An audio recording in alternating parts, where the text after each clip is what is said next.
Hello and welcome to the Sigma Update. I'm QX and I'm joined by, again this week, Joe Armeanio. How you doing, Joe? Pretty well. Happy to be here.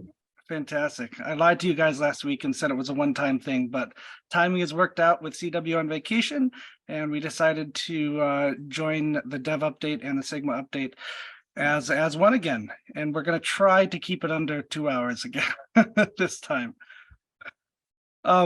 So like last week, I'd like to start out, Joe, just with a couple questions pinged your way, just to get some clarity on simple terms for people watching, to keep in the spirit of the Sigma Update, to kind of dumb things down or simplify them. So a good topic, I thought, this time might be, let's start off with the origin of SigUSD, version 2 of SigUSD, how that grew, and then we'll touch on a few other things after that, if you don't mind giving us a start on that. Okay, so SigUSD is a implementation of a protocol that's called HQSD. That's something that Bruno came up with, who was doing some research for IOG. And the essential question is, how do you create stability in a volatile environment, right? And we can look at it in terms of connecting it to the dollar, which SigUSD is pegged to the dollar. But the reality is any price feed you could potentially grab and plug into that, you have the ability to tie an asset to. You know, stability is actually a very complex question. Even the dollar itself is not stable in terms of its purchasing power or its value in reference to other currencies that's floating every single day. And so if you take I'm going to say hyper volatile asset, like a cryptocurrency, you know, how do you create stability in a secondary asset price? It's essentially some kind of derivative framework. A derivative is basically where you create a contract to price a secondary asset based on another asset, right? And so the goal of SigUSD is stability, right? And that's why we see this range of backing, you know, where the trading range to mint both sides or both tokens is between 400 and 800% of the reserve ratio, because you need that excess reserve as a way to mitigate volatility. And just to sidestep on that, that's you actually have a chart, and I'll put that up in the middle of the screen, that you can't, correct me, you can't mint under 400, or you can't cash in under 400 and mint above 600 or 800. What was that? So the goal there was to create two tokens. Okay, one of the tokens is SigUSD, and that is the dollar derivative. The other is SigRSV, and what that represents is a claim to a portion of the treasury, the value of the treasury. There's a certain misconception with some that it is referencing the price of Erg, not directly. It's referencing the price of the treasury, which holds Erg. So there is some connection there, but it's not direct, right? So in short, if I buy SigRSV, it's guaranteeing me a ratio of the amount of SigUSD in the bank at the time that I cash out. Correct. So if that USD goes down, I'm going to have less SigUSD to cash out. If it goes up, I'm going to have more I'm going to have a higher chunk of change to cash out there. If you don't calculate people that are exchanging their SigUSD for the reserve, right? Because that reserve also represents a allocation of SigUSD. So you have the ability for someone with SigUSD to claim from the treasury, and the net value of the treasury drops even if the price of Erg goes up. So it's not quite so simple. You have a lot of player versus player racing going on. So essentially, two things can be watered down. Essentially, your SigUSD pool and your SigRSV pool, depending on how many people are in either one at any time. And they affect the treasury. So, you have racing, let's call it. It's nobody's on the same team. There is no team RSV, there is no team SigUSD here. The SigUSD team, in essence, are racing against each other. If they're using that as a mechanism to short erg. And the SIG RSV, because if I have a claim on the treasury and you have a claim on the treasury, and we're both trying to cash out of the treasury, right? Whoever gets there first is going to, let's say, hopefully get some profit from that trade, but now there's less in the treasury for the next guy. So trading aside, Joe. Yeah. Trading aside, let's set all that aside where people use it as an arbitrage and money-making mechanism. What exactly is the benefit of SigRSV to SigUSD in the purpose of keeping SigUSD pegged to $1? Okay, so what SigRSV does is it takes a aspect of risk, right? Where you are basically creating a claim to the treasury, right? And so in a volatile environment, the assumption is if the treasury is going to grow and SigUSD is going to essentially be used more in reference markets, right? Because if I mint SigUSD and I then go into, let's say, Spectrum and I use it to trade with, right? I'm not using that as a vehicle against the treasury. What I'm using that as a vehicle for liquidity. And, as the ecosystem grows, some people may make an assumption that SigUSD is going to be used less within the bank itself and more in reference markets as a way to potentially, take erg and put it in a liquid form and then use that liquidity for a secondary investment. The more that happens, you'll see less interaction with SigUSD and the treasury itself, and it kind of becomes this cash-like token on top of the Ergo blockchain that acts more like a traditional stable coin rather than something to short erg with, right? So as the ecosystem grows, there's a certain assumption that might happen. And so some people that take a position, in, let's say, having the value of the treasury, I would say have that long-term assumption, which may or may not be true, right? There's risk there. It's hard to actually say how that will develop, but that's kind of the general thinking. But it's important to recognize that SigRSV represents a portion of the treasury itself, not directly tied to Ergo, but indirectly tied to Ergo, considering the other actors and what they're doing. It's definitely a hard thing to wrap your head around for sure. Yeah. Okay, well, that was helpful. And what can you speak a little bit about the change that SigUSD had to go through in order to circumvent some, I don't know if it was front running or whatever was happening with somebody there? Okay, so initially, there was a attack vector that specifically there was a actor out there that I don't know who it was, but they had a large enough position that they could manipulate the oracle, right?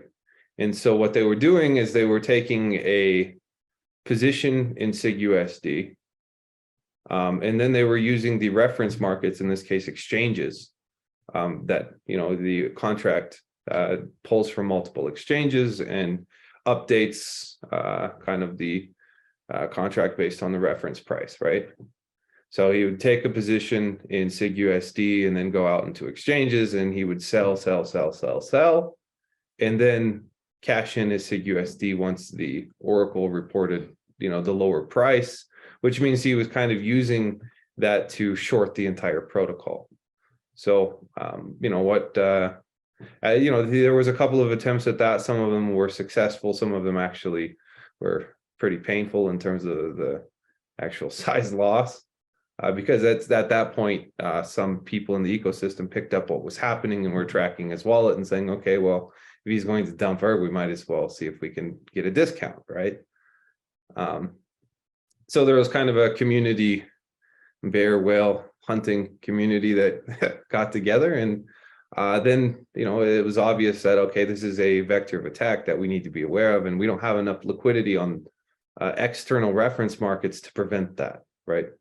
Because if it were something that was, say, a larger protocol, there might be enough liquidity there that if an actor tried to do that, they would just dump their tokens, basically.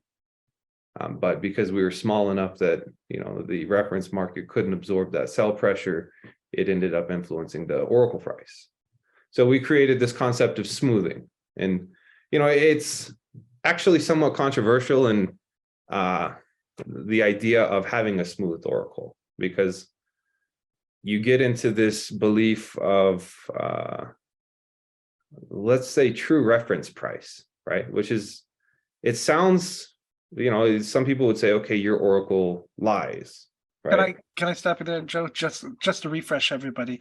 I know we spoke about oracles a little bit last week, but oracles are essentially a reference point to pricing outside of its off-chain, correct? Mm-hmm. And it's essentially a index of what the price is of the coin at different spots in the market. Let's say KuCoin, let's take Huobi, Trade.org, those kind of, not specifically, but those kind of points. So that allows SigUSD to reference that actual price there. Sorry, go on. Oracle itself is kind of a stupid name, in my opinion, because it's like what somebody goes and talks to the Greek gods and gets some insight. No, it's literally a price feed in this instance. It's just blockchains are blind to the external environment, so we need to build a mechanism for it to get an external price feed. And that's trusted how? Through on our system, it's through a distribution of actors and a distribution of price feeds from multiple reference points. So a couple different actors check similar price feeds and then get together and agree on it, and that updates the Oracle. Yep, get some consensus mechanism. Awesome. So sorry, go for it. Yep. So our the actual Oracle feed in SigUSD has certain parameters in terms of the amount that it can shift over time. And some people would say, okay, your Oracle lies, right? And to some degree, I would agree. It's programmed to, right? So it's not as though it's like a unknown. But I would also point out that if you look at any market in the world, most price feeds lie, right? If I'm trading on the, let's say, NASDAQ, right? You have people that will pay millions of dollars to have their server a nanosecond closer, because then they have a certain price advantage in terms of the price feeds, right? That is a kind of an open question, even in terms of like the advantage and your proximity to the price feed itself. That's exploited even in traditional markets. Doesn't it go beyond that too? When there's some exchanges that sell you, front run your data to third parties that then might do some things with the trades before you even can process your buy? Yeah, you can look at that on the traditional markets where you have like a application like Robinhood. Yeah. Users are trading, and then their information may be being front run by a bigger company, Citadel, and nuts. You can ask the question, is that an honest Oracle? Is that an honest price feed, or are there points where other actors have an advantage, right? And I would tend to lean towards the thinking that this is not something that we can fully eliminate in markets, so we might as well have a set system that lies to us predictably, rather than having something where we have the assumption that it's true and it's not. That's unpopular to some people. That's okay. A quick tidbit: Does the Oracle reference? Was it built? Well, I guess you can change it any time. Correct? Does it reference Spectrum Dex at all? Does it include that price in there? I don't think the current one does. Now, with the V2, we may be able to upgrade the Oracle feed in SigUSD. That's something that we haven't really got into yet because we need a stable V2 before we consider that, right? Gotcha. So how does, let's say in the instance of a bank run, how does SigUSD in its current form try to prevent that or stabilize itself from dropping below the peg?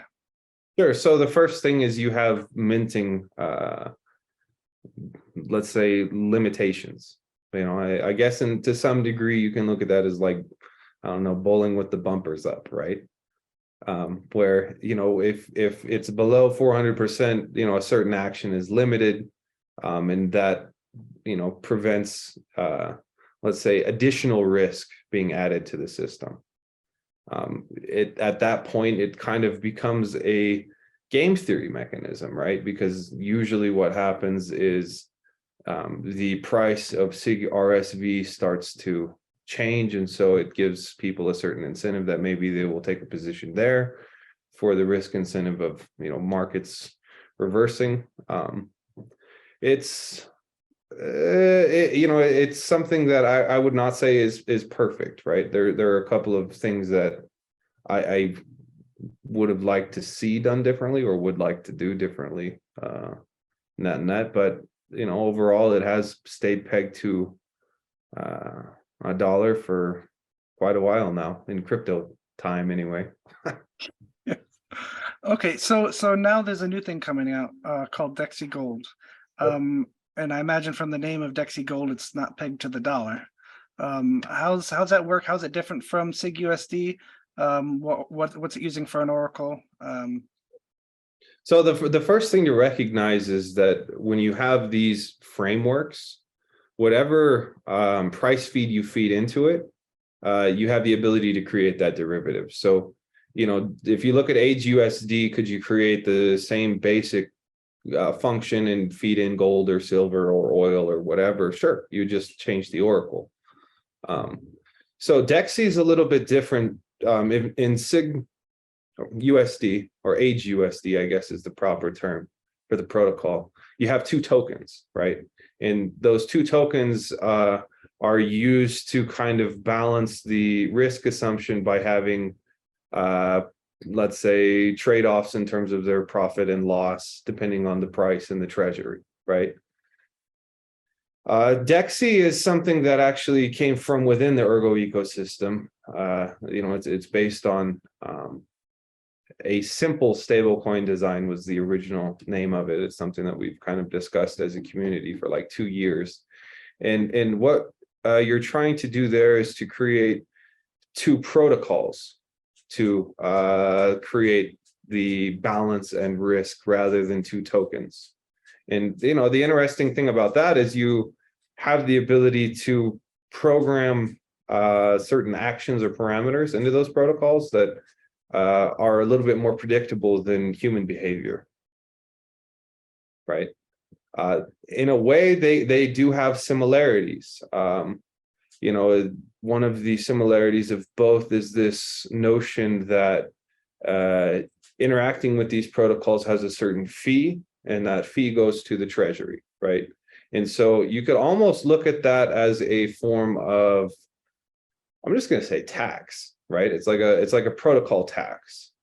And so, you know, this notion of, okay, if we can create enough tax revenue that it feeds into this protocol, the protocol itself can be autonomous and somewhat stable.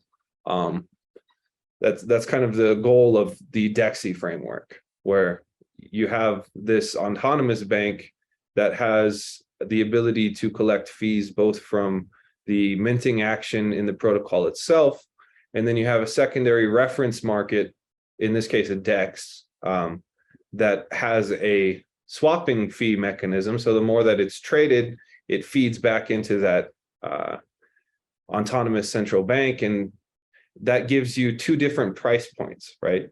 And so as they potentially float, it may be more beneficial to mint Dexy because the price, you know, the cost of that is lower than the cost of the price on the DEX, or you could potentially redeem that if there's a price differential the other way. So you're using that two protocols and basically fee mechanisms to create stability.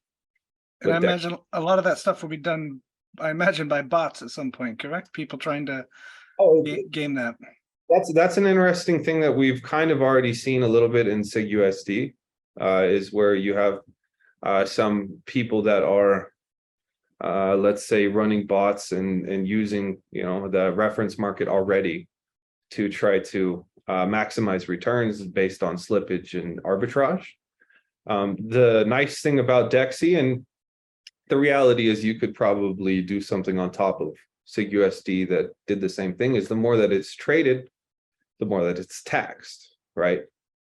And so that, you know, let's say liquidity and volume actually act in benefit of these protocols.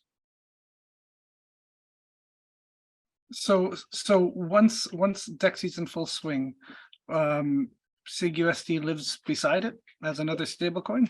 Yeah, it's good to have, you know, like in full disclosure, both of these are experimental, right? And it's important for people to understand that, so they take the appropriate risk assumptions, right? A lot of DeFi, in my mind, is experimental. And so there is an element of truth of, okay, you need to, number one, try to know your assumptions as best you can. And the second has to do with risk management, right?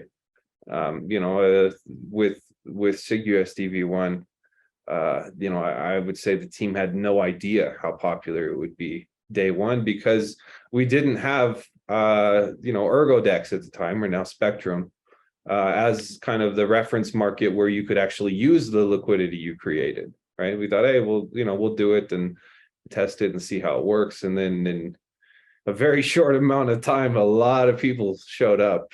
And then, you know, there was a certain, I don't know, let's say disinformation in terms of SIG RSV and how it represented Erg. And some people thought there was leverage involved and all kinds of crazy stuff that then we had to try to go, and sometimes it's harder to teach people to unlearn something than learn something.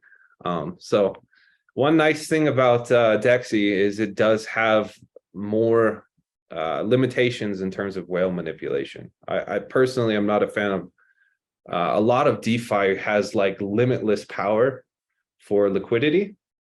And I tend to think that creates a game where instead you have player versus player between the little actors, and then you have player versus protocol for the whales. And we've seen that time and time again where, you know, when they have this disproportionate power in DeFi, you get actual protocol exploits because they have enough liquidity to actually attack that and trade against the protocol itself versus other players. Yeah, yikes. That's very interesting. Thanks, Joe. I think that hopefully will help out a lot of people struggling with that kind of thing. I know that my first dig into SIG RSV was, I think it was Cafe's fault, actually. He posted something in chat like, great time to buy SIG RSV. And I was like, hey, let me buy a little bit and see what's up. And then, yeah, it didn't work out too well. I only tested a little bit, but that's that's good. Yeah, you know, even HQSD in its current implementation, it's not perfect, in my opinion. I think there are a couple of things that could potentially be discussed or added, whether into the protocol itself or on top of it, that could create a fairer game. And, you know, ultimately, I think that's what DeFi should be, right? Is, you know, you are going to get this P versus P finance where you're always going to have, you know, winners, losers, people competing, race conditions, that type of thing. But, you know, I do think that we could do better to have fairer games, basically. Do you ever see DexyGold or SigUSD become a store of value for people on other chains coming over in volatile markets with Rosen at some point? You know, you could all, in theory, you know, let's make a couple of assumptions first, right? First assumption we should make is that time demonstrates stability, okay? To where, let's say, a year from now, 2 years from now, you know, it's been in the wild, it's been battle tested, Time to some degree is what shows strong design. So it's like the more survivable it is, it shows it's non-fragile, and as it's non-fragile over time, your assumption that it's less experimental and more proven holds true. Then sure, you could always take one of these, let's say, frameworks, and you could have a Dexy that's backed by Bitcoin, or SigUSD that's backed by Bitcoin. It actually wouldn't be that difficult to do. You would just need Bitcoin, and then the assumption it's a good idea to do it, right? That's interesting. Very cool. Okay. All right. Let's. I think that's a good intro, Joe. I think let's head into the dev update, and we can go along the way of questions that pop up about what people are doing. I think we covered pretty much everybody last week about who they are. If there's somebody we get to that you are remember that we didn't go over them last week, then we can try to hit them. But I might remember that. But otherwise, let's dive right in.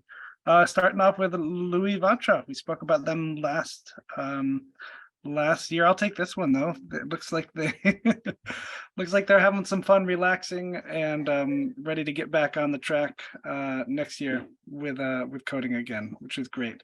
I think it's really important. I know that I actually, and this is rare, right? I texted Gaza this morning, and he's like, "Oh, sorry, I didn't get to you sooner." What was like an hour later. That's like years in Gaza time, response time.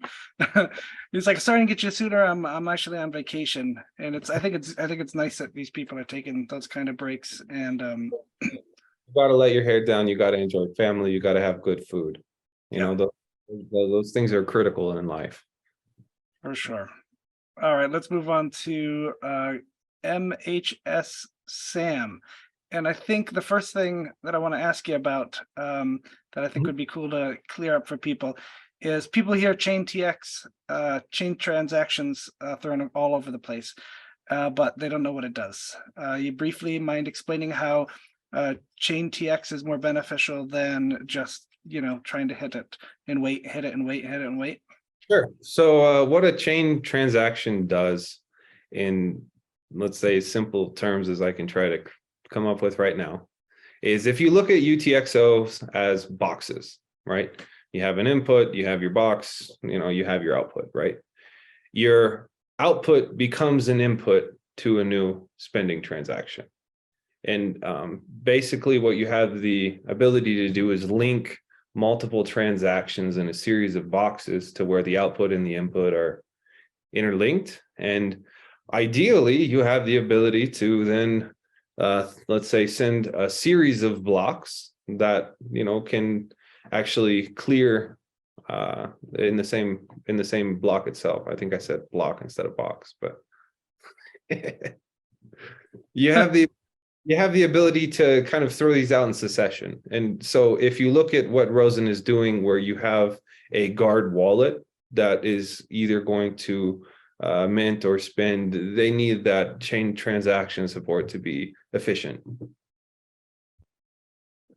Yeah, and one of the, from the programming side, excuse me, from the programming side at least, the error that pops up is called a double spend, essentially, because you can't spend a box that you've already tried to spend on something else. And let me try to simplify it as well with cash. Let's say I need to pay Joe and I need to pay Mark, and I have $7 in ones.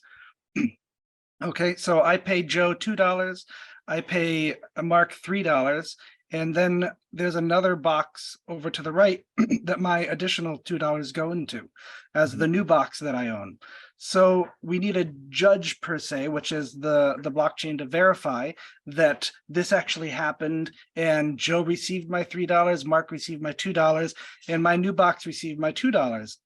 Now, if I try to give let's say Cheese another $2 from that new box over to the right, without the judge seeing it first, without the blockchain seeing it first, it's going to say, no, you can't double spend because I haven't verified that the money went to Joe, that it went to Mark, and that it went to your other box. What chaining does is chaining assumes that everything's perfectly fine. It assumes that the transaction's going to go through, that Joe's going to get the money, that Mark's going to get the money, that my box is going to get the money. So it lets me give $1 to Cheese from my new box that has the $2. Now, let's say for something weird happens, right? And somehow I don't get all that money, or I spent more money in the first box, or something strange happens, then that chain is canceled, if I'm correct, right? It's just, it never goes through to Cheese in the end because something happened in that first link. Yep. Does that sound dumb enough? Is that dumbed down well enough? Yeah, I always like to try to use the analogy of like paying with cash to a series of people in the line where they hand it to the next person. If your money runs out, you got a problem. Exactly. Cool. All right, you want to take the rest of the stuff that you did? Sure. So it looks like they've been continuing to debug and adding loggers and going through the reviews. It's one of those things where they're just trying to play with it, break it, fix it, play with it, break it, fix it, get it ready for the public beta test. I know that last week he posted some transactions that kind of to verify, hey, we have been able to kind of, let's say, bridge. But, I'm sure it's just one of those things. You put it in as many test simulations, weird situations as you can, and try to break it once we get the public test, which it looks like he's going to fill the Ergo faucet. We'll have a new set of users that will come in with brand new assumptions and behaviors and hopefully break it again. And, that's ultimately how we get a hardened framework as we get the community in there to beat the crap out of it. It also looks like they have a new logo and some graphic designs. So that's great to see some community contribution. I know that one thing I talked to MHS about, I don't know if he's got there yet, is having some using a bot that will ping social medias as the test goes on. That way, you get free engagement, and hopefully it will give us a nice idea, because I like that as a social mechanism for watching a bridge, right? Is just make everything as transparent and available as possible information wise. Now, Joe, somebody mentioned in chat the other day, and I spoke to it, and I want to make sure I'm somewhat correct here, or wrong, or correct me. Sure. Rosen can kind of act as a little bit of a masking protocol when I swap from chain to chain. Is that correct? Kind of, yeah. Like there's no, Cardano doesn't know what I do with the tokens on the other end. And when I come back from Ergo to Cardano, I can come back to a completely different wallet. And there's nothing in between that somebody can see what wallet that came to there, right? That information is not saved in any of the registers. Yeah, and depending on the liquidity, right? Let's say you move into the guard wallet on one side. On your return trip, if there's enough liquidity, you may end up with different tokens altogether. There is matching mechanism. But if I enter the guard with 10 Cardano and come back and pull 10 Cardano out within like 5 hours, it's going to be pretty darn obvious who did that, most likely. Yeah, you could assume that, I guess. Yeah. But then you'd also ask the question, why would you bridge and then withdraw the same amount, right? That's true. Maybe not. It's hard to say. Officer, it wasn't me, I swear. All right, greenhat. All right, so it looks like greenhat and the SigmaRust team. Looks like SigUSD is working with the Ergo libwasm, fixing a SigmaRust issue. I don't think we spoke about SigUSD last week. Who is SigUSD? He's one of the community devs that's a bounty hunter slash, let's say, Rust developer. Good character.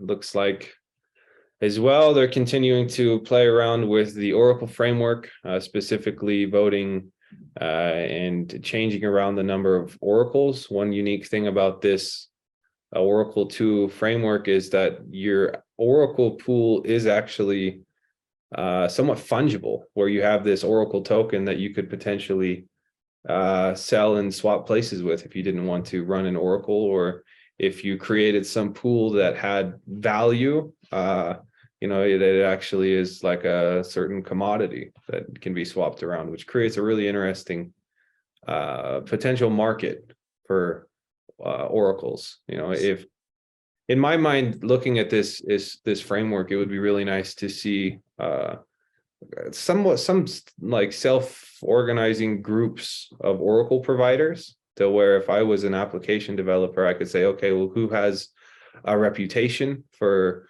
good information and what group has reputation for good information. And so you could almost see an external market develop in terms of who I would want to buy data from. And, having that as somewhat fungible creates an interesting market that I haven't really seen before. Can you run through me again what part of this, what part of the Oracle config or the Oracle information would be a token? Well, in this case, you as a provider will have a token that basically represents your position in the Oracle pool, right? So you'll have the QX, token for your Oracle data that you created to participate in that becomes fungible, or you could sell it and move it across wallets. Oracle pools can expand in terms of operators. They can decrease in terms of operators. So that's part of what they've been playing around with this week. Cool. Very cool. All right. We have Kushti next. All right. So we have node and protocol development, as well as all kinds of stuff. He's always all over the place. So he's been working with bootstrapping the UTXO snapshot. It looks like he's got it in chunks. It looks like the UTXO set with authenticated AVL trees is reconstructed from chunks. He's continuing to improve that, downloading chunks from different fears, re-downloading chunks not delivered on time, etc. First tests are done. Looks like in the new year, he's going to extract his first PR. So that's something that is actually a pretty big step that he's kind of had in skunkworks for a bit. And what that will allow is more rapid sync for the nodes, and it's kind of a path to NepoPals as well, depending on how it's refined. So right now, nodes, let's say we download Satergo wallet and we're syncing a node. Where is it finding? Is it just finding bits and pieces of the sync from any nodes that are broadcasting? Peer-to-peer kind of grabs what it needs to from each one? For the most part, it'll connect to multiple peers and download every block. This is more of snapshot chunks from different parties, and then kind of organizing them to see if the AVL tree fits. And that's how you trust them, if the AVL tree fits on that snapshot? Yeah, if it does. Now you're also ideally pulling from multiple people. And, again, as he said here, you sometimes will have issues where you grab a chunk and it's not downloaded in time, whatever the connection there is with the partner. There's a lot of potential points of failure that he's working through. But that's been a work in progress for quite a while, a couple months. And he's actually getting to the point where he's able to bootstrap and sync a node with that download method. It's just a matter of refining it. Before we go to the next part, can you talk about how, just real quickly, how long 5.0 took to think about and implement? Oh, 5.0 was a big update. It took probably 2 years. A massive rewrite in terms of a lot of the upstream dependencies. Morphic was working on that for quite a while. So 6.0 is not something that we'll see in a week, right? Rather, it's first we need to spec out the journey that we want to go on, right? So right now there's a lot of options in terms of functionality, in terms of what that roadmap should be. And a lot of that will depend on application developers, right? What do they need? What support or tooling would be best for what they need to build? And where do these meetings take place? Is this something that people could just be a fly on the wall for at some point? You know, as being a decentralized community, it's always a little bit messy. I'm sure that Alex is going to go to the forum. That's a place where, let's say, the community kind of started from, was this website, Ergo Forum, or Ergo platform, forum.org. I'll put the link up here. I'll put the link up. I'm murdering it because it's just saved as my favorite, right? But that's been kind of a place for core communities discussions for a long time. And so that's a place a lot of the times we revert back to. We still have very active community on Discord and Telegram, and they have that bridge magic. So certainly people can be a fly on the wall in the developer chats. But, you know, even that sometimes just gets a little messy. Yeah, I find it's challenging to post to a forum, you know, as opposed to Telegram or Discord. You know, Telegram or Discord, if you know, you can say, "Oh yeah, sorry, I was wrong. That's right," and then it's, you know, 50 lines up an hour later and nobody cares. In a forum like this, you know, you feel like you got to be a little more conservative. Yeah, there's still an edit button, but Yeah, that's true.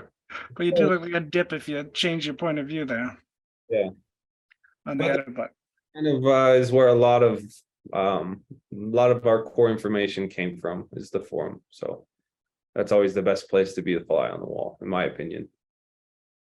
Discord's probably a little bit more up to date in terms of current news, but the forum has a lot of good historical information on there for just learning. Oh, very cool. And then he did some proposals for Dexy contracts. Yep, that's still there's still some parameters that are being fully refined. You know, so I wouldn't say that Dexy is fully finished, but the majority of the actual contracts are done. It's just polishing some details and asking questions about, you know, stability long term. Oh, and just to circle back up to where was it a little bit to Rosenbridge, as a you know a pseudo dev, a faux dev, I call myself. It's extremely hard to get people to test your stuff, and it's extremely hard to test somebody's stuff. You know, you may jump onto it and have good intentions, but you know, it's not necessarily a high priority for yourself to do that kind of thing. So anybody, you don't have to be a dev to test this stuff. When they call for testing and open betas and that kind of stuff, hop on, try to break it. You know, sometimes Have fun. That's what I would recommend. yeah, exactly. Sorry, go for it. Historically, I would say that probably the best incentive I've seen in the Ergo ecosystem in terms of getting user engagement and testing is the tip bot. You know, like, hey, if you can find something, you know, we'll give you a tip, right? That incentive works really well in that situation. What happened? Who was coming out with wooden nickels? Wasn't that supposed to happen soon? Was what? Somebody's coming out with wooden nickels. Nickels? It might have been Cafe, honestly. Somebody or Curbside. I can't remember. One of them was. All right, we got a captain coming up here. All right, so Nemo is working on Fleet. Looks like he's added 2 utility functions. Also working on SigmaFi, which you know, is basically the front end side of Sigma Finance. One thing that I know that Nemo is excited that I talked to him about is this implementation. Number one, you'll get the UI on Nautilus, but it actually gives him the first, let's say, battle testing of Fleet in terms of supporting an application. So it does, let's say, will lead to improvements on both sides in terms of plugging in Fleet and using it to connect, you know, the back end and front end. I think you just made a word, Joe. Flugging, which is plugging on Fleet.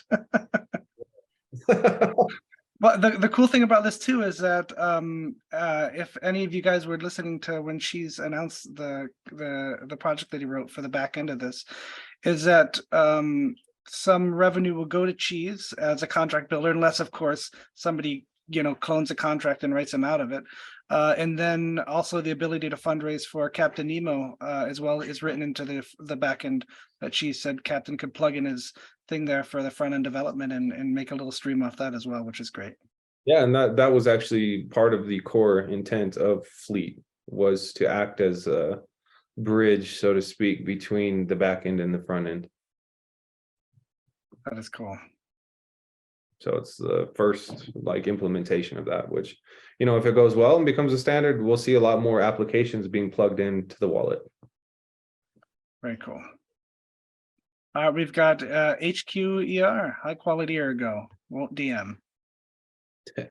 You gonna take that one, or do you want me to? No, I can take it. So yeah, he's making a statement here, which I think is very noble, very important, that ErgCube is not his project. It's a community collab, which I think he's been trying to prove and implement over the last several months, where he'll bring people in to help work on a page. He'll ask for help on content and that kind of stuff. And he'll also reach out to projects and do their design work, like you see, like, you know, we saw above with the Rosen Bridge with that kind of stuff that he's working on.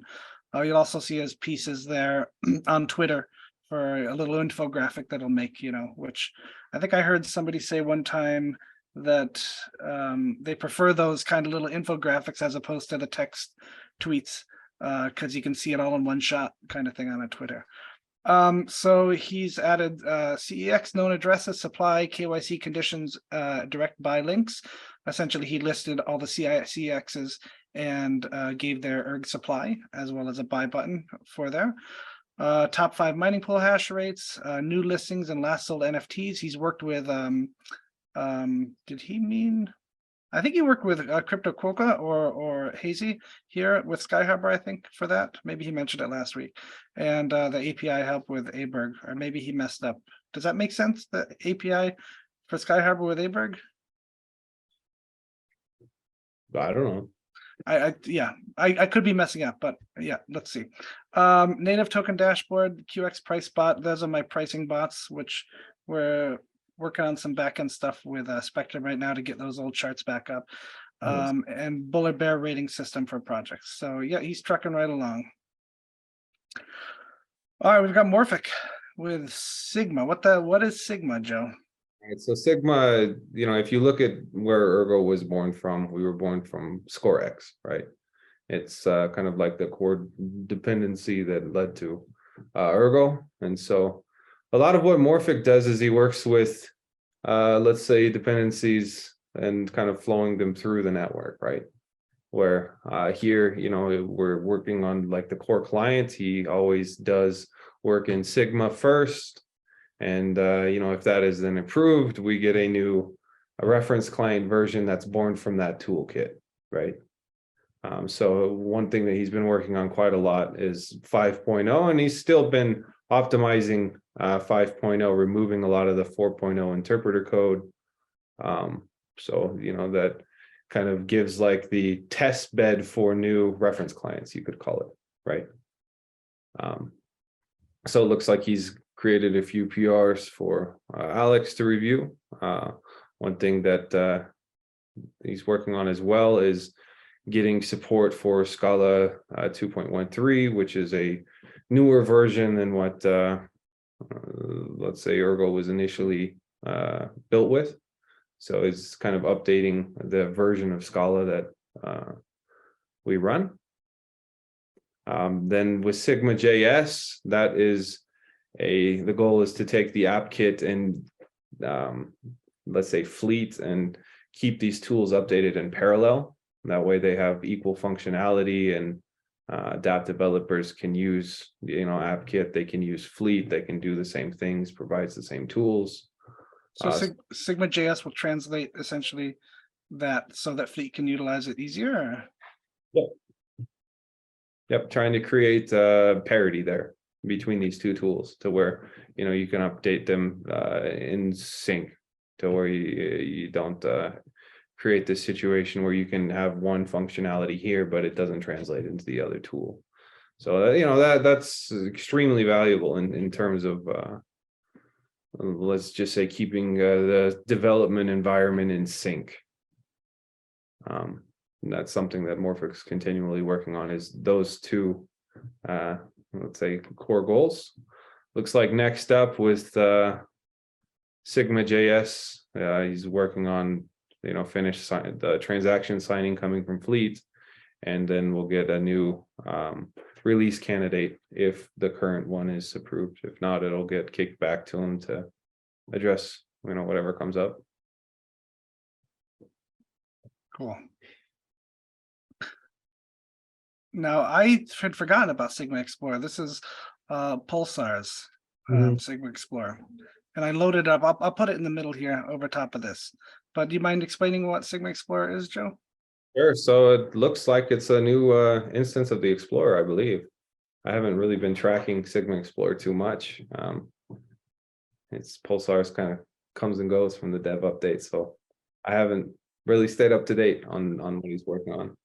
Here, let me bring it up actually, real quick here. So let's shrink this a little bit. So I believe it's more of a yeah, kind of a different view on Explorer. Let me slide this whole page across so you can see it. Yes, that's beautiful. Nice to see different UIs. Super cool. I mean, a lot of it's crazy how much work people put into this kind of stuff, and all you see is a finished project. But my goodness, the amount of hours this guy probably put in. There's always a lot of grind in the back end that's never appreciated. Absolutely crazy. All right, we got Spectrum Finance. All right, Ilya is always busy. Looks like with Spectrum, they're doing a lot of work with their off-chain bots. Oops. Sorry about that. I felt he needed another emoji there. I felt, I felt a little lonely with just one little emoji. Looks like they're working on their stable swap and AMM protocol simulations, implementing Sigma Prover. Yeah, so they're doing a ton of stuff. I'm not sure. Yeah, off-chain bot stuff. And I think it's a good time to mention too that Spectrum has a Ergo raffle still out that hasn't closed yet, I think, to completely, well, not completely, but suggest some functionality design changes to the Explorer interface. And if we could make a link here, you had said that one of the core devs that created Explorer is actually Ilya. Exactly. So it's not like this is out of the blue or anything. It's not like he doesn't have the technical capacity to do this and do it well. Yeah, Ilya is a robot. He's all over the place, always building stuff. Looks like also the front end. Looks like they're changing around their yield farming streams. Looks like the execution, front end. So yeah, it looks like front to back optimization. That's awesome. And they have to, they're taking on Cardano too. So they got double the workload as far as that goes. I mean, sure, there's a lot of ideas and frameworks they can reuse, but yeah, and they're building the layer 2. That's their ultimate goal. That's right. Whew, my goodness. That's amazing. And here we go. He's got his update this week that you mentioned last week. Yeah, Satergo, they showed up. Looks like he released version 1.5.1. Those of you that don't know, Satergo is a full node, let's say, program, super easy to use, and now it is super beautiful. Special thanks to Nadi for a lot of her front end work there. Looks like we also get derived addresses are now automatically restored. I remember that being a little bit of a confusing thing for some of the stuff. Yeah. Looks like, let's see, setup can be fully navigated using the keyboard. Auto update is now available for the node, which is a huge, let's say, simple benefit, and users can load a custom style sheet to modify their user interface design. Awesome. And just a reminder, this is a one package shop. I mean, he bundles Java in as well, and it points to the Java that he bundles into the run folder. So you just download it and double click on the executable, and it's syncing. Super easy. Green button. I like it. Yeah, it's great. All right. Oh, we got some duck pools updates today. Kras has been working on duck pools, and it's kind of been ongoing with testing. It looks like the small update is that he's working on a user guide, which is great to see. Whenever you have these type of tools, any type of information that can help. Who's got time to write that, Joe? Yeah, if you can teach users their assumptions and how things work, that's huge. Not that anybody will read it and listen, but at least it's there, right? Yes, and as a dev, you can say, stop asking me questions, just read the damn guide that I spent time on. Right, smart. Looks like he's talking with Marty about the potential for a duck pools token in early 2023. So I'm sure the ErgoPad community is pretty excited about that. Proper announcement will be made regarding these things, but rest assured, a token launch will not impede on the purity of our platform and would be free from artificial utility. That's great to see. Personally, I secretly hope we see some mechanism of profit sharing, but I'm not on the team, and that's completely up to them. But nice to see that development. As for recent dev artwork, SigUSD pool contracts written and nearly ready for public beta testing. Awesome. Playing around with GraphQL to lower the front end loading times. Great to see. I'm excited for duck pools. Do you still have some lending in duck pools? I think I forgot about mine. I gotta go check it out. I don't know. I actually probably don't at this point. Was it who about Excel? So what's that? I'm not sure about Excel. I was testing for lending. I don't know. I forgot. Was it Kras that did the triple layer inception to see how he leveraged it against himself 3 times? Was that Kras that did that announcement on Twitter? I believe so. I wonder. Maybe I missed the announcement, but I wonder how that was going. Let's see. I mean, it's only 1 erg times 3, so it can't be too terrible regardless. I've lost more in Blob than that, so I believe that. Are you a oat whale? No, I'm more just like a little fish, but. Okay, and Kras is going to be on the show next week. Awesome. I just got confirmation. Now he can't back out whatsoever because we've announced it. Okay, let's see. I think there's a couple chats here, and we have Crypto Quokka right here from Sky Harbor. All right, so Sky Harbor's still testing their cart checkout. Those of you that don't know, you'll be able to potentially put multiple NFTs and use it more like a Web 2 store where you get a total and click on a button and everything happens on the back end without you needing to know about it. Looks like they've released their docs, which helps connect to their API and open source smart contracts. Looks like their GraphQL query improvements are making things a little bit faster for users, and looks like ErgoPay might show up in the cart checkout, which would be huge. That way you could potentially buy from your phone and just the toilet. Yeah, simple, easy user experience. That's awesome. And just a ping for Sky Harbor in that these guys are really, I think we mentioned on the show a couple of weeks ago, their idea is that they're essentially an interface for all the smart contracts that do this, and anybody's welcome to tap in, from what I believe, into those to create their own NFT store front end for that kind of thing too, which is really cool, really in the spirit of Ergo. Let's see. I think we have 1 or 2 more down here somewhere. Yes, Mark showed up this week. Guns blazing. Guns blazing. All right. So in terms of documentation, looks like he's been working with Cafe and Rustin, and actually, was it Rustin that did the Ergo mixer on Android? Yeah. So Rustin did the full node on Android, and then a couple days later I did the mixer on my Surface Duo, and then I sent him the instructions. He's like, these suck. I wrote my own.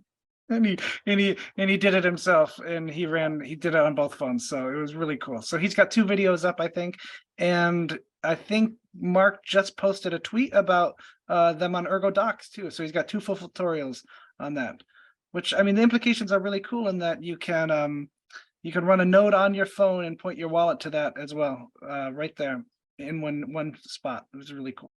Decentralization is collective localization. Right, so that type of thing, making it easier to localize infrastructure is always big. Not sexy sounding, but it's a big deal, in my opinion. And I think in Rustin, the phone that he has is a Galaxy S8 Plus, which is from 2017. It's got like 3 gigs of RAM, 32 gig hard drive, and it's running both the mixer and the node at the same time. It's great. It's amazing. Also looks like he's tidying up the solo mining section, restructured the ecosystem section, giving each applicant its own page, fixed the latex bug, so things should auto load. Looks like in Discord went through and cleaned out the channels and roles a little bit. And on Ergo forum started to restructure and tidy the forum. So Mark is he's amazing at that type of information organization. And the amount of lift that this is to. Who's the is it Atlas? I think of Mark as Atlas, holding up the social chat circle and foundation of Ergo Discord and Telegram. There's just so much going on, and he's always there to clean it up and organize it, and it's amazing the amount of lift that he has to do. Yeah, a lot of the time I'm old school, man, like pen and paper, pencil and notebook. But yeah, he's got skills that I don't have. Let's just say that. I think that's it. No, we got some Ergo names, and we got Balb. Oh, we got quite a few that snuck in late. Oh wow, yeah. All right, so with Ergo names, looks like they successfully minted a token and updated the chain AVL in the same transaction, wrote a sync engine to sync off-chain code and store information locally, writing proxy contract to ensure the same miner fee is paid for all transactions submitted to the smart contract, and taking the POC system and turning into a full backend that anyone can run locally, and that's huge. So I get Ergo names confused with that other Ergo hack that was there. Ergo names allows you to actually choose. Can you fill me in before I say it wrong? So what Ergo names does is you use like a NFT, a unique identifier, you put it in your wallet and it acts as a type of identity token. That's the simplest way to put it. So an example, if you were to create the Ergo name QX, right?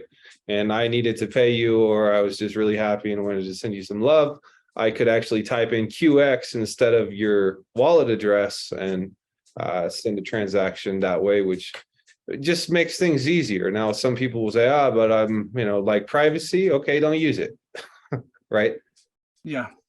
And that's similar to in the real world as far as the web world goes. That's essentially a DNS entry. You're putting a text-based name to a numerical address. Yeah, it kind of moves things in the DNS direction. The back end works a little goofy if you're thinking DNS, but the front end's kind of the same. Some people will like it for having a forward-facing public account that's easy to work with. Other people will say, hey, I want to be, 9XQ0407, whatever, and not have my identity out there. Some people will say, I'll have a pseudo identity. It's an interesting tool, great for DeFi, have fun with it. That's what I would say. Yeah, and that's where the mixer comes into play too. If you are worried about that at some point, you can always move it from that wallet pretty quickly to a mixer, and then who knows where it goes and who knows what naughty stuff you spend that with in the future. All right, we've got good old MGpai. All right, so with Comet, fixed the minor issue in the lottery smart contracts, made Comet off-chain bots decentralized so anyone can run them and get a small reward. That's huge. That's having open source off-chain bots, big tool for people that want to use them, need to use them, and is currently finishing up the bot by writing documentation. That's amazing. Did anybody win the lottery this week? I think we're up to like 450, Yeah, 45 million or something. rolling over. I don't know how many erg it is now, but those of you that are degenerates and want to play, man, the prize is getting bigger, I guess. I think the last video somebody the comment Santa came in and gifted you some comment the next day. Oh, I You have to should look. check your wallet, yeah. All right. We have an Unreal. All right. So for the auction house, he's redesigned the auction cards. Looks like it's more minimalist. Remove the timer on top and use the text in the bottom part of the card to show the remaining time. Looks like shows similar artwork to an artwork at the bottom. So you have some reference if you're looking at an NFT. Dark mode is implemented completely. Some people really like that. Are you a dark mode guy? Yeah, I totally am. I have astigmatism, so those bright kind of things make it hard for me to focus quickly. So darkening anything, it's a lifesaver, 100%. I'm too lazy. I always just go with default. The UI is responsive.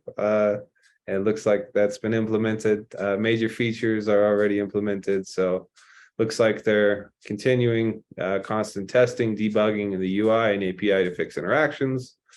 And that's where most of the team is focused these days. All right. We didn't have this person last week. networkspore. Are you familiar with him? A little bit. Community dev. Looks like he's been working on a P2P file system as well as a game, I believe. To where, having a unique P2P file system actually has a lot of interesting potential use cases in terms of, not only acting as like a core repository if needed, but, the ability to kind of create more community interaction. Very curious to see where that goes. So it looks like he's playing around with media files, and, you can look at something like terahertz. Was a good example where, having a blockchain and a P2P file system, that have some overlap is always a pretty cool idea. So it looks like that's what he's been playing with, creating that P2P file system, playing around with media stuff, continuing to play around with the libraries that can, potentially use encryption, a lot of cool stuff. I'm not 100% sure what the end game is there, but need to see. It's nice to see these new things popping up in the in the market that we're in right now. It's crazy. We got LowKeyNerd. All right, so those of you that don't know, LowKeyNerd and Blitz trading card game. It's kind of a community-oriented trading card game at this point. Still working on some testing and development. Matchmaking is officially working. So I'm sure that testing is about to get a lot more fun. Looks like it's buggy, but it still works. So that's a big plus. Looks like he reached out to the Nervous team and he's considering interoperability between chains, which is pretty cool, to where you could potentially have multiple packs from multiple chains. And you're all playing the same game, and even you could build on that and say, okay, well, Ergo is going to be this type or feature or whatever, and Cardano is going to be them, and Nervos is going to be that, and strengths and weaknesses and all kinds of interesting use cases you could think of in terms of gaming there. Looks like he'll be posting the end year recap, and he'll cover the game progress, accomplishments, finances, give some shout outs. Great to see. I'm excited to see what they come up with.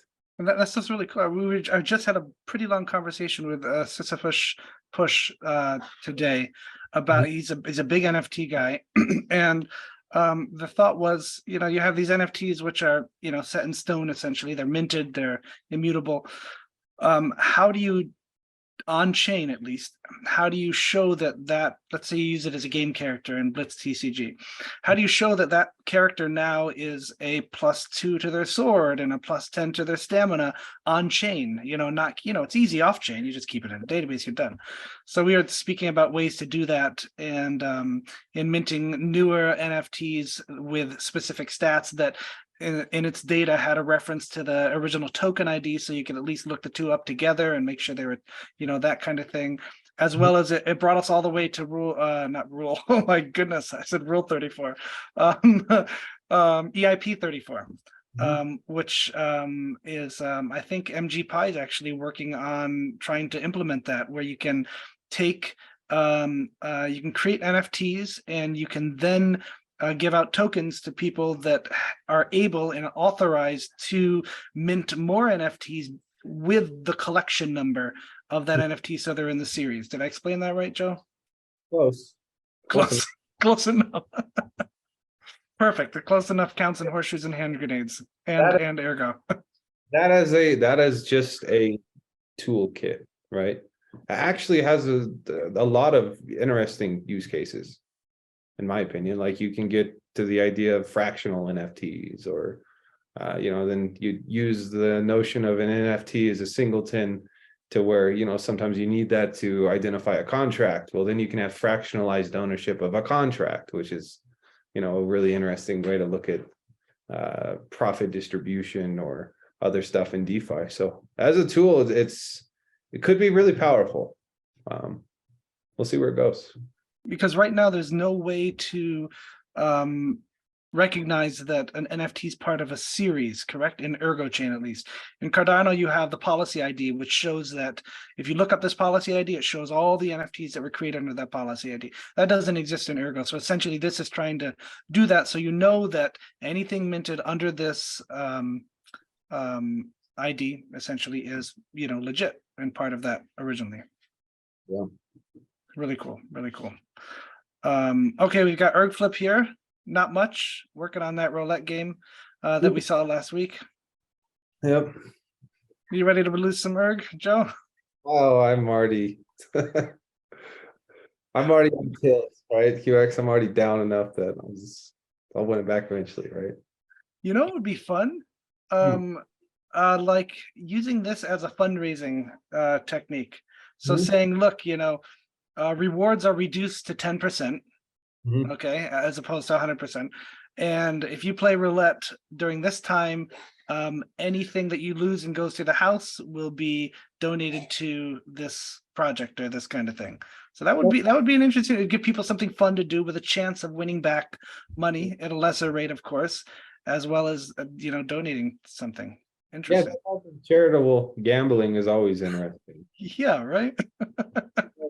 Back when Night Owl was a little bit more active, I was always curious, like, okay, let's say somebody builds a slot machine or some instance where it looks like a slot machine. How interesting would it be if then you have NFT projects that plug in their own slot machine and create the prizes, and like there's all kinds of interesting ways these can be reused. But yeah, roulette, that's dangerous. But it goes to charity, so you don't feel bad about it in the end. So then, speaking of the earlier, we got MGpai again. He snuck in another update today, I guess, that he finished the documentation for Comet Off-Chain Bot, and he showed the GitHub there. Wrap that up. Yeah, that's impressive. That is really cool. All right, two things, Joe. First thing is just a note to everybody that we're going to start. Let me call for a sec. Just a note for everybody that we're going to start. The Sigmanauts are going to start a weekly Wednesday marketing community update that's going to kind of mimic what you guys do on Sunday and Wednesday morning in the dev chats. So I'll make an announcement Tuesday night in the marketing chat, and also a kickoff on Wednesday morning in the marketing chat at 1 p.m. UTC, just like the dev chat. And the idea is that everybody from the community, everybody that's a project runner that wants to give an update, let's say ergflip is coming out with a new game in 2 days or something, put that there. Or Blitz TCG is coming out with something new or wants the beta testing, they put it there. Then not only can people just read that feed directly that prefer to read those feeds, just like the dev chat, it will let us as the Sigmanauts talk about it in the Sig update. It'll also let us use the Sigmanauts Twitter account to promote those or be ready for a tweet that's coming up so we can retweet it or like it or that kind of thing and interact with it. Hopefully it will give a one-stop shop for people to come and see things, and also allow us to promote it. So we'll see how that goes. You know what the best part of that is? What's that? I'll be able to watch it. That's true. That is true. That's a good point. About the SigmaNod update, other than me being here, is I never really watch videos of myself. So having like new content that's not me is great. That's funny to know, Joe. I think CW does the same thing. So that's very. I think Johnny Depp does that, and a couple other actors like Al Pacino. You know, like I think you say sometimes. Last week before the video was rolling, you said something, you know, if I say something, I say it, and it's in the past, and there's no change in it, we'll just move forward. So I think following that ethos for that is pretty neat. Yeah, I kind of drew the short straw with the video thing. It was like, yeah, we can understand you the best, so you have to do it. It was like, oh, that's funny. Okay, final question. Might take a little bit, might not take a little bit. Just, you know, I know it's hard, especially in Ergo, you know, when we fight looking for leadership or anything like that.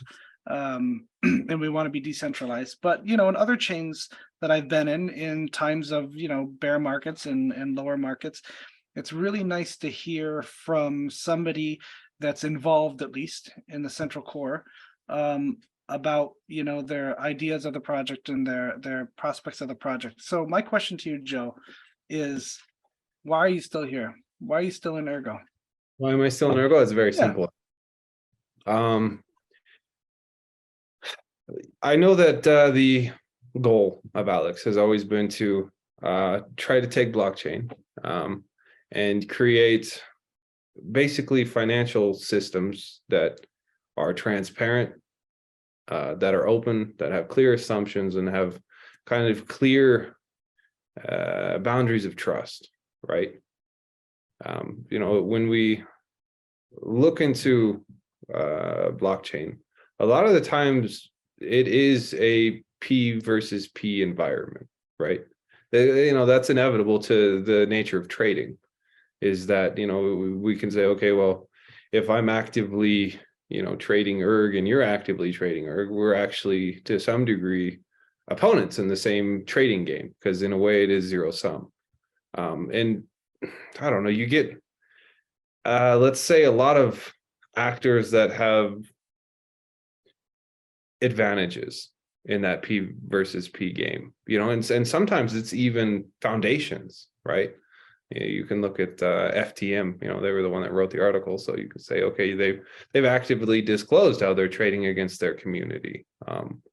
You know, and the Ergo Foundation doesn't do that. Now, you know, number one, it's never been our intent to be a profit, let's say, creating entity. It's more been to say, okay, let's try to create open source frameworks with, you know, pretty clear assumptions of how they work, why they're designed that way. Let's then give it to people and let them be the market, let them create business. And let's try to teach the principles that are important. You know, open source code is one thing that I say a lot. It's not always popular in this space, but I don't care. You know, the reason is it's then a public utility. Everybody owns it, can change it, interact with it, understand it. Then it creates a more resilient network, right? So for me, I'm here because I believe in first principles, and I think that as a whole, the cryptocurrency industry has become very much focused on the forward-facing profit side, right? You know, everybody will sell you some solution that will solve everything, but in terms of just having core assumptions that something is trustless, you know, that you know, you can look at the security parameters of it, you can go through the code of it, you can understand how it works, you can run it locally. Those kind of core principles are disappearing due to just the nature of Moon. And you know, it's something I see sad, and in a way it's like, if that trend continues, decentralization doesn't matter, right? You can even look at, like, I don't know, I'll pick on Ethereum. You know, a lot of their transactions are now being censored based on location. And, some people will say, okay, well, it doesn't matter because the producers that are not censored will eventually include their transactions, right? That completely dismisses the reality that in PvP finance, sometimes your proximity to the block matters. Like your ability to be included in a transaction matters. Otherwise, you have a system where you have different tiers of citizens. Where you have kind of like the block producer themselves can always just include whatever they want for minimal cost. And then you have the users who may have a cost. And then you have those poor schmucks that they have to wait until, the jurisdictionally appropriate block arrives and then they can get on that bus.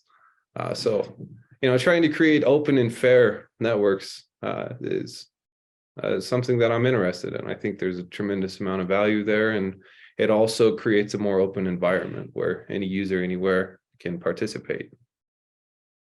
So why am I here, core principles? Just that simple. And you feel Ergo's still headed in that direction and continuing to follow those core principles? I think that we discuss it enough that people at least ask the question. Now, these are like ecosystems where there's a financial incentive. So I know that there's a ton of people that, they may have Ergo as some element of their portfolio, whatever that is. And, they may be, let's say, active participants or at least hodlers across multiple ecosystems. That's fine. But at least it gives an audience to talk about things that I believe are important in these systems and these technologies, and in my opinion, are ultimately why they exist. And if you look at like that core intent, I think a lot of value has to be derived on top of that. Otherwise, you just get into weird like SQL clubs. I said this maybe a couple weeks back. It may have been on Hash It Out with you guys. My dream here in Ergo is that I don't want to ever sell my erg. Yep. I want something to be done that my erg can kind of work for me in the future and provide me some sort of, residual income there. I might not be able enough to live off of, and quit my job, but my erg will work for me as far as that goes. Yeah, you have this, let's say, digital asset that's, some store of electrical / computational power. And, over time, I think that there's a lot you can do with that. Ultimately will break down to what the application developers come up with. And, I really hope that the mindset of people building on top of Ergo is always more long-term focused in terms of like non-fragility and survivability versus just value extraction, because there's so much of that in the crypto industry that, I won't call anything out by name, but it's like, okay, I think this project is built for 2 years to enrich some people rather than to actually create a tool that, will outlive them and provide a lot of utility and value to others. Yeah, and we're never gonna, win against that. There's always gonna be, that's what it is. People come in and they extract the value that they feel like is good enough to get out of it, and then they're gone. Yep. But in leading on to that, when you were speaking earlier about your core principles, it makes me so happy when, and it's all spammers, of course, coming in.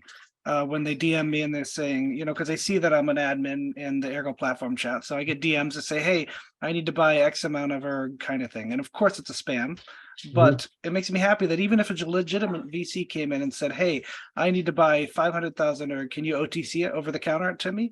And the answer is, fuck off. You buy it like everybody else on a DEX or a CEX. And that's the way it is. You got to get in line with everybody else. Yeah, and if there's always the potential they DM the right person and it's real, right? But there's so much risk there that it's not worth it. The Ergo Foundation is too small, right? We bootstrapped the network. People will say, okay, 4%, but what they have to realize is that at day one, the network started, right? And we had to build exchange access. We had to build mining pool partners. we had to, let's say, kind of build out the economy itself for Ergo. So just because we had some initial emissions initially, that wasn't worth the value that it was today.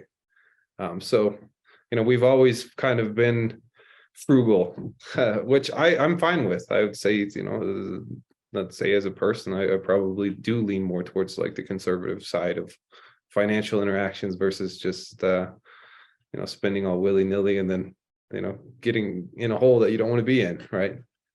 So in our lifetime since inception, the amount that we've built and delivered relative to cost, I would say is highly efficient compared to the industry as a whole and what people fundraise and then what they actually produce.